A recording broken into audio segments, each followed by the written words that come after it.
Yan mga ka-teach, dito naman tayo sa tinatawag nilang small mountain, pero hindi yan small mountain, yan ay turtle yan. So dito sa S nya may bato na, dito ka tatayo at dito ka din kukumpas. Ayan o, ayan. So ano makikita natin sa kanya, ayan, turtle siya, ito yung buntot, yun naman yung ulo. So pupunta tayo ng west nya. So may bato din na pag tatayuan mo para kumpas sa kanya. Ayan. Ayan sinasabi ko sa inyo. Ganyan tamang pagkumpas. Ayan. Yun ang ulo doon. Ayan naman ang buntot. So punta naman tayo dito sa south nya. Ayan o. Ayan o. Ayan. Yan yung bato south.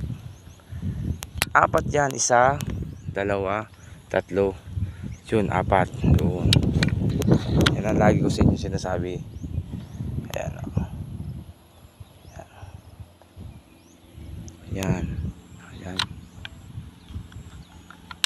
Yung pangala ko. So ibig sabihin may on the spot treasure to dito sa ilalim nito. On the spot treasure to. Ayan. Yan ang ulo ng pag. Ayan. May load dyan sa ilalim. Yan ang load nyan. Ayan. Yan mga ka-TH ha. Ganyan ang tamang pagkumpas para kapag ano kayo kung anong itsura ng marker, kung heavenly steam ba siya. Ayan mga ka-TH, so next naman tayong video. So